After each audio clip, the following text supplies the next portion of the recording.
अगर आप डॉक्टर बनना चाहते हैं तो ये 2 मिनट का वीडियो आपके लिए बहुत इंपॉर्टेंट है। तो बेटा देखो, ऑफिशियल डेट आ चुकी है नीट यूजी एग्जाम की। Online submission of application form बेटा है आपका 8 फेब से 8 मार्च तक, यानी प्रॉपर आपको 1 महीने का टाइम दिया गया है। आप 8 मार्च को 9 PM तक भर सकते हो बेटा।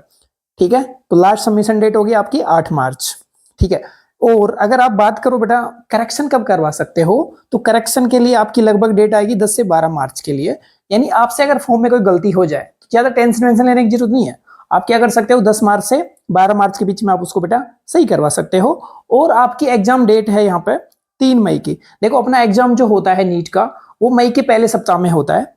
ठीक है, उसमें जब कभी भी संडे आएगा तभी उसका एग्जाम होगा। तो 3 मई को बेटा आपका एग्जाम है, और आपका टाइमिंग रहेगा एग्जाम का लगभग 3 घंटे का। लगभग क्या, प्रॉपर 3 घंटे हैं, 180 मिनट। ठीक है बेटा, टाइमिंग रहेगा 2 PM टू 5 PM। ठीक है बेटा, स्टैंडर्ड टाइम में एनी टाइम यही रहता है। अब बात कर लेते हैं अपन फीस की। तो देखो बेटा, जो जनरल कैटेगरी के स्टूडेंट है उनके लिए 1700 रुपए फीस है। ठीक है, और जो जनरल EWS में है, ओबीसी नॉन क्रिमिनल है, सरकार ने आपके लिए 100 रुपए कम कर दिए हैं। तो ज्यादा टेंशन नहीं लेने का, महंगाई नहीं चिल्लाने का। ठीक है, 100 रुपए कम कर दिए। और बेटा जो ST SC की कैंडिडेट है उनका है बेटा 1000 रुपए मात्र।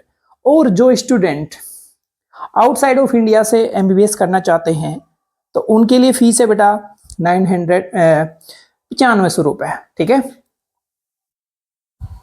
और देखो आगे बेटा अगर बात करें अपन कि कितने क्वेश्चन आने वाले हैं, तो बेटा आप ये सब जानते हैं, क्योंकि अगर आप नीट की तैयारी कर रहे हो ना और ये नहीं जानते तो कोई मतलब नहीं है। तो बेटा 180 क्वेश्चन आएंगे, और टोटल मार्क्स क्या रहेंगे बेटा, मैक्सिमम 720 मार्क्स रहेंगे।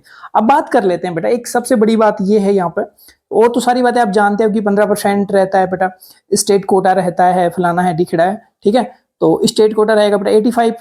अब बात काम की ये है कि आज से पहले नर्सिंग का एग्जाम बेटा इसके थ्रू नहीं होता था, वो अलग से कंडक्ट करवाता था नर्सिंग वाले। लेकिन अब की बार क्या करा है कि जो भी सेंट्रल जो BSc नर्सिंग इंस्टीट्यूट है, वो सारे बेटा इसी एग्जाम के थ्रू क्या लेंगे, अपने एडमिशंस करवाएंगे। तो अगर आप नर्सिंग करना चाहते हैं सीधे शब्दों में, ठीक है, तो आपको नीट का एग्जाम देना पड़ेगा। उसमें जो आपकी स्कोरिंग रहेगी उसके अकॉर्डिंग ही बेटा आपको BSc नर्सिंग भी मिलेगी यहाँ पे। ठीक है, और ये याद रख लेना 15% यहाँ पे NRI सीट भी है बेटा यहाँ पे।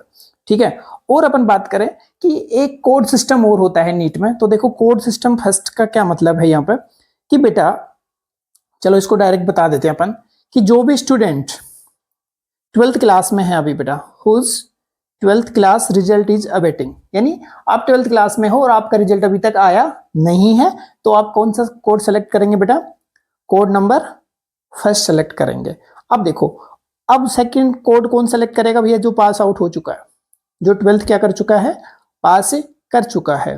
ठीक है, अगर एक चीज हो रहा है, आपको कुछ नहीं पता ना, आप किसी से भरवाने गए या फिर आप खुद भर रहे हो फॉर्म और आपको कुछ नहीं पता, तो बेटा आप कोड 2 भर देना। ठीक है, थर्ड कोड नंबर की बात करते हैं बेटा अपन यहाँ पे, कि कोड नंबर थर्ड में कौन आएगा। तो देखो, इसमें बेटा वो आएंगे जो कर्नाटका बोर्ड से जिन्होंने 12th पास करी है। तो इसमें ना कुछ गलीच दे रखा है जो जल्दी समझ में नहीं आता। तो देखो, the intermediate pre degree examination in science in of an Indian university board of other recognise examination या फिर examining body with physics chemistry biology या oblique biotechnology which shall include practical test in this subject.